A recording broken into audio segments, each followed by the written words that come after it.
Alright, so here's the Vita. Got this really nice Resident Evil 4 remake theme in the background. I'm gonna go through and show you some of the games. So here are the games that I had sent to you for the Vita. So quite a few Vita games on here. I'm gonna go ahead and start the PSP emulator, and I'll show you how that works. Now the PSP emulator is called Adrenaline. Okay, now this emulator always has to start twice. So you'll start it once, and then it'll back out, and then you'll start it again. And that's just how the emulator works. That's how it's been for years. I've been playing with this PSP emulator for a long time. And this is the most updated emulator, by the way. So we're going to start that up. I'll show you some of the PSP games on here. I may not have that many PSP games on here. I forgot how many I downloaded, but I'll take a look. And if you have any specific requests, I mean, I can go ahead and start the downloads for you. Oops, wrong button. There we go. So here's a few of the games: Final Fantasy Tactics, Final Fantasy Origins, Trails in the Sky, Parasite Eve: The Third Birthday. Just a couple games. So nothing. I don't have too many. If you'd like, I mean, I can basically just download the entire or most of the catalog for PSP and PS1. I can also show you how to do that at your leisure. So when you want to exit out of here, you just hold on, you press on that PS button, and you're going to go to your settings. Oops, I backed out. X, and then just go into exit PSP MU application, and you'll just scroll out of there. So probably the most useful app here is the package store. So that's where you'll be downloading the majority of these. PS Vita, PSP, PS1. So it'll automatically start off with Vita games. You can filter. Sometimes the filter is kind of wonky, so you got to try to filter like 2 or 3 times. So I'm just gonna go to show PSX games. That's PS1. So, you know, I can just scroll through all these PS1 games if I wanted to go ahead and download. Let's just pick a random. One of my random favorites. Let's look for Chrono Cross. Or Chrono Trigger. That's a good game. Let's download Chrono Trigger. Downloading. That's it. Easy peasy. And then you'll have to stay on this screen while it downloads. This shouldn't take too long to download, though. It's a relatively small file. So I'm just going to pause here while that does that. Okay, download's done. Let's go ahead and back out of the package store. Now keep in mind, if you're just downloading PS1 or PSP games, you have to stay on that screen. If you're downloading PS Vita games, you can actually back out and do other things while the Vita games are downloading. That's because the Vita games will download externally from I'm assuming what is the PlayStation Store, but it's all free. So now I wanted to show you the retro game systems I have on here. Where is RetroArch? Oh, it'll be under emulators. And I have everything nicely organized here, so you have your like PS settings folders here. You know, stuff that you probably won't use often, but that has to be on the system.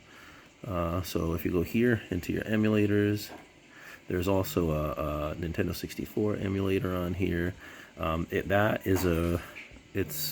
It's a good emulator. Some games don't perform well on it.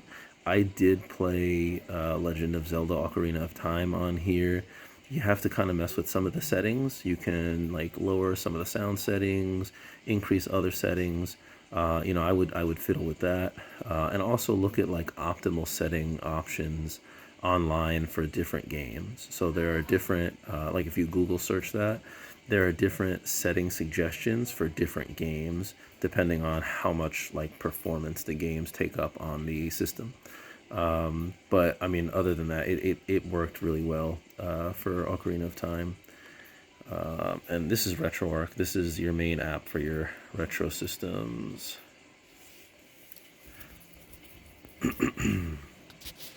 Excuse my voice, I'm a little congested today.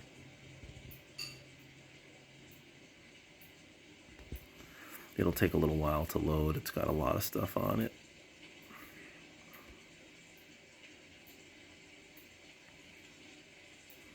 There we go. So,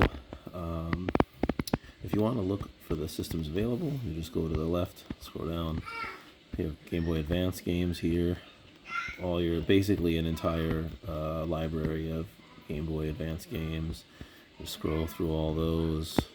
A ton of stuff. Some classics. And then there's also my favorites, obviously the Pokemon games.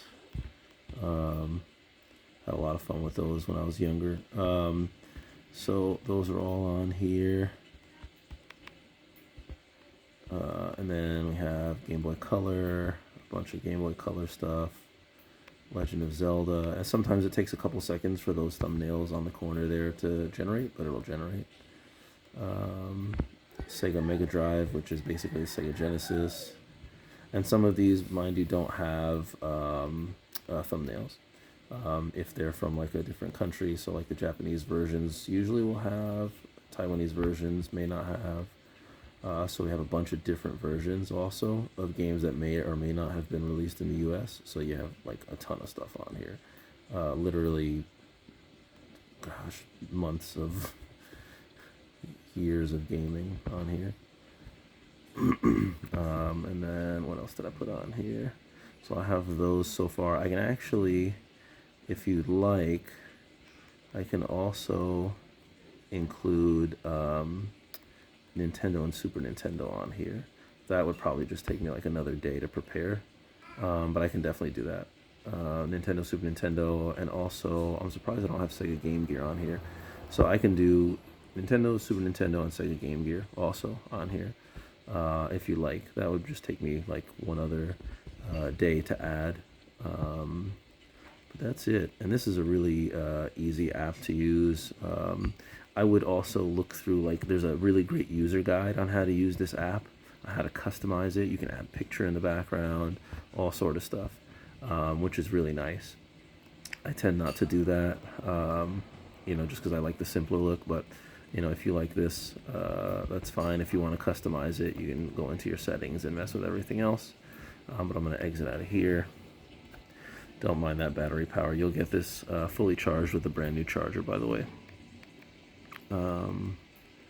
These are two really good games, by the way. Ys Memories of Celceta and Ys 8. Really good games if you're into like action RPG kind of games. Let's see. This will have. Okay, so this is stuff you probably shouldn't mess with. These are like things to help like performance in the modded Vita. This here, registry editor, will allow you to change little settings, like how long you want the backlight on, how long you want it to take before your Vita goes into power saving mode, things like that. But you have to be really careful with how to use those. So again, I would look for online tutorials on how to use those. Let me back out. I think that's pretty much it. This is the custom themes app, and this is the Vita DB downloader. That's for homebrew stuff. If you want to add other apps to the system, go there. If you want to add other custom themes to the system, go here. Pretty straightforward to use apps, very simple. They're very user friendly. Let's see. I wouldn't mess with Vita Deploy. That's also another, unless you look up a tutorial, that's also something else that was used to modify the Vita. Vita Shell is basically like an easy way to access everything that is in the memory card. Now your UXO here, I don't know if you can see that. There we go. Your UXO there. That is the SD to Vita that holds all the games. So that you should not remove. That is up here where a cartridge would normally go. But since this is a modded Vita and you'll typically not be using cartridges for it, you would leave the memory card in there to access all of your other stuff.